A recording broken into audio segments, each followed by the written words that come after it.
I'm at a new construction home inspection for one of my clients. And as you can see, the builder has the infamous blue tape to mark the things that are wrong with the house.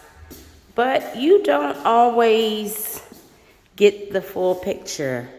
And that is why I have Mike Taylor over here who came and inspected the house.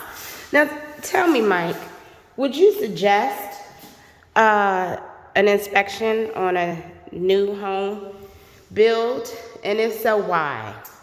Definitely always get an inspection on a new home. Just because builders, they do make mistakes. They hire a lot of contractors, and sometimes they don't have time to go behind the contractors that they hire. And sometimes the appliances that they do install have issues or recall problems, so they don't work sometimes when they install. So it's always good to get a home inspection to determine if everything was done properly and built correctly.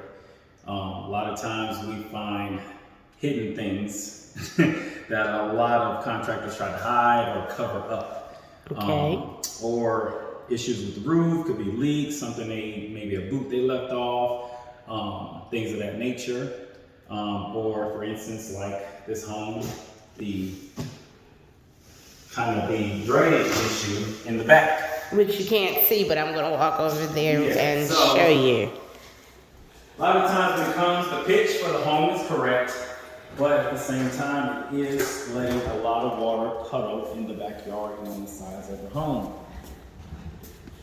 So this could definitely be a foundation issue, depending on how close the water gets to the house. So little things like this, you definitely want to get taken care of, especially that the grading hasn't come in yet. Will not take up a lot of the water, and the water will sit and cause problems to your foundation. Okay. Now let me ask you, as a home inspector, do you make referrals to those professionals to fix the errors you see, or do you just kind of write it up in the report and let the client go from there, or in this case, ask their realtor, do they know somebody? Now, as far as when it comes to the new builds, usually that's a little bit easier to deal with because the builder is still dealing with the home, so he can fix the issues and the problems. Now, when it comes to a home, as far as a seller selling it, then a little bit more issues come into play with that.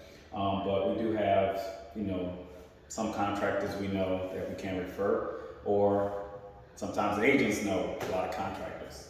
And sometimes the buyers might have relatives that can fix the issues. But if it's definitely a major issue, we would always refer to use a contractor. Unless it's something a contractor or a licensed contractor, because Uncle Tim could be the contractor when No, that's right. A licensed contractor is always preferred. Okay. And anything structural would definitely be more of an engineer. Gotcha. In that situation, because engineer and a licensed contractor definitely handle things differently in what they're evaluating. A licensed contractor is definitely going to fix the problem, but he's not going to figure out what caused the problem. So that's when the engineer comes into play in that situation. But as far as just minor things around the house, a licensed contractor can fix it. Some things sometimes a handyman can actually do. Right. But we would definitely prefer a licensed general contractor. And I think that really depends. Like, you don't need an electrician to put in a missing light bulb. No. But if you see hanging wires, you may not want to mess with that. Anything like that, definitely, anybody handy can change a light bulb. Exactly. And so how long have you been doing this? 4 years now. 4 years, okay. And you are licensed in just North Carolina? Yes, just North Carolina. For right now? For right now. I've been busy. My schedule stays booked. I don't have time to go down there and take the exam in South Carolina, but I will be doing that. Well, busy is good. Busy is good. Busy is very good. So I can't complain. So I'm not missing any money in South Carolina right now, but when things slow up, I will go. Eventually.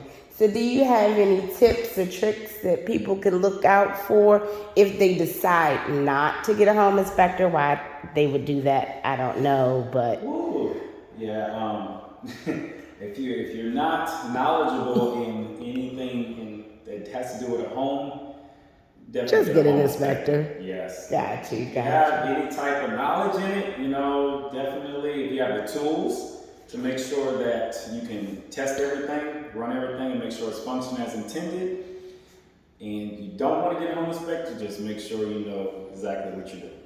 And also know that if you're working with a realtor and you choose not to get a home inspection or a survey, you will sign a document that waives your rights to come after us later on. Let's